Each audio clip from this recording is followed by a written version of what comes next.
আসসালামু আলাইকুম ম্যাম, কেমন আছেন আপনি? ওয়ালাইকুম আসসালাম। আলহামদুলিল্লাহ, আমি অনেক ভালো আছি। তোমরা কেমন আছো? আলহামদুলিল্লাহ, আল্লাহর রহমতে আমরা সবাই অনেক ভালো আছি। আলহামদুলিল্লাহ। চলো তাহলে আজকে পড়াশোনা শুরু করা যাক।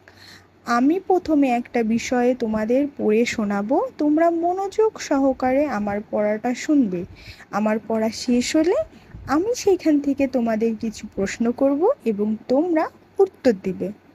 চলো তাহলে আজকের পড়া আমরা শুরু করি। আজ আমরা পড়ব এই দেশ এই মানুষ। সার্থক জন আমরা জন্মেছি এই দেশে। কবির এই কথার অর্থ আমাদের সৌভাগ্য ও সার্থকতা যে আমরা এই দেশে জন্ম নিয়েছি। আমরা বাঙালি।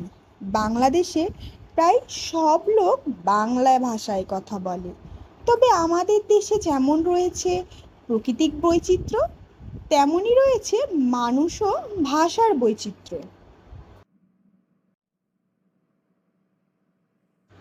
বাংলাদেশের পার্বত্য জেলাগুলোতে রয়েছে বিভিন্ন ক্ষুদ্র জাতিসত্তার লোকজন। এদের কেউ চাকমা, কেউ মারমা, আবার কেউ মুরং। এছাড়া রাজশাহী আর জামালপুরে রয়েছে সাঁওতাল ও রাজবংশীদের বসবাস। তাদের রয়েছে নিজ নিজ ভাষা। একই দেশ অথচ কত বৈচিত্র্য। এটাই বাংলাদেশের গৌরব। সবাই সবার বন্ধু, আপনজন। এদেশে রয়েছে নানা ধর্মের লোক, হিন্দু, মুসলিম, বৌদ্ধ ও খ্রিস্টান। সবাই মিলেমিশে আছে যুগ যুগ ধরে। এরকম খুব কম দেশই আছে। আবার আমাদের বাংলাদেশের বাইরেও কিন্তু অনেক বাঙালি আছে। বাংলাদেশের এই যে মানুষ, তাদের পেশাও কত বিচিত্র। কেউ জেলে, কেউ কুমার, কেউ কৃষক, কেউ আবার কাজ করে অফিস আদালতে।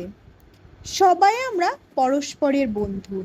একজন তার কাজ দিয়ে আর একজনকে সাহায্য করছে, গড়ে তুলছে এই দেশ।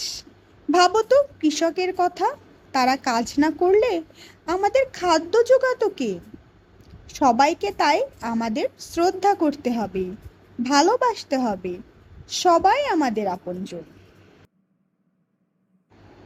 আমাদের আছে নানা ধরনের উৎসব। মুসলিমদের আছে দুইটি ঈদ, ঈদ উল ফিতর ও ঈদ উল আজহা। হিন্দুদের আছে দুর্গাপুজো সহ নানা রকমের উৎসব আর পার্বণ। বৌদ্ধদের আছে বুদ্ধ পূর্ণিমা। খ্রিস্টানদের আছে ইস্টার সানডে আর বড়দিন। এছাড়াও রয়েছে নানা উৎসব, পহেলা বৈশাখ, নববর্ণের উৎসব, রয়েছে রাখাইনদের সাংগ্রাই ও চাকমাদের বিজু উৎসব। পোশাক পরিচ্ছেদও ভিন্ন ভিন্ন ধরনের, ভিন্ন ভিন্ন ধাঁচের। মিল আছে একটা জায়গায়, সকলেই আমরা বাংলাদেশের অধিবাসী। বাংলাদেশের প্রকৃতি ও জনজীবন তাই ভারী বৈচিত্র্যময়। এই দেশকে তাই ঘুরে ঘুরে দেখা দরকার। কোথাও পাহাড়, কোথাও নদী, কোথাও বা সমুদ্র। এই জন্যেই এদেশের নানা প্রান্তে যেমন ঘুরে দেখা দরকার, তেমনই দরকার আত্মীয় স্বজন ও বন্ধু বান্ধবীদের বাড়ি বেড়াতে যাওয়া, পরস্পরের মেলামেশা করা, কাছাকাছি আসা, মানুষকে ভালোবাসা।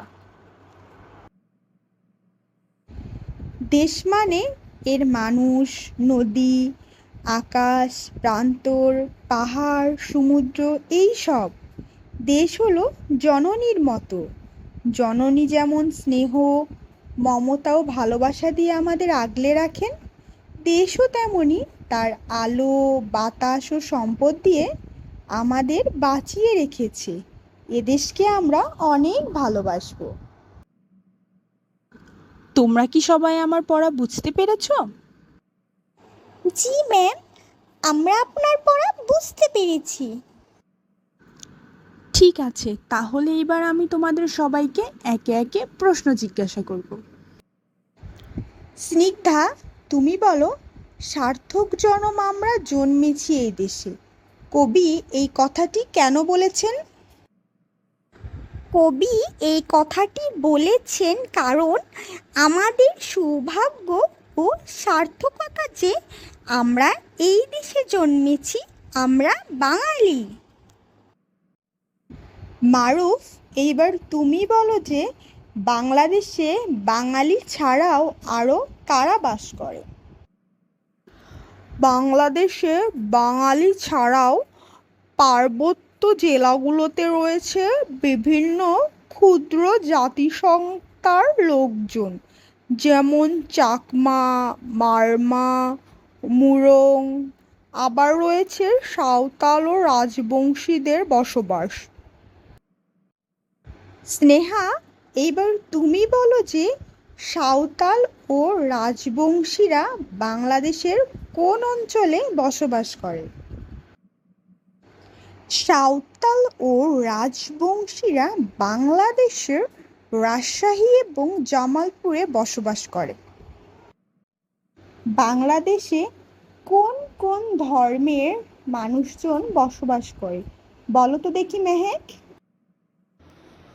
বাংলাদেশে মুসলিম, হিন্দু, বৌদ্ধ, খ্রিস্টান এই ধর্মের মানুষগুলা বসবাস করে। বাংলাদেশের বাহিরেও অনেক কারা বাস করে বলো তো দেখি ইভান। বাংলাদেশের বাহিরেও অনেক বাঙালিরা বসবাস করে। বাংলাদেশে কোন কোন ধরনের পেশার মানুষ বসবাস করে বলো তো রুহানি। বাংলাদেশে বিভিন্ন ধরনের পেশার মানুষ বসবাস করে, যেমন জেলে, কুমার, কৃষক, আবার কেউ অফিস আদালতে চাকরি করে। মুশফিক, এবার তুমি বাংলাদেশের মানুষের কিছু ধর্মীয় উৎসবের নাম বলো।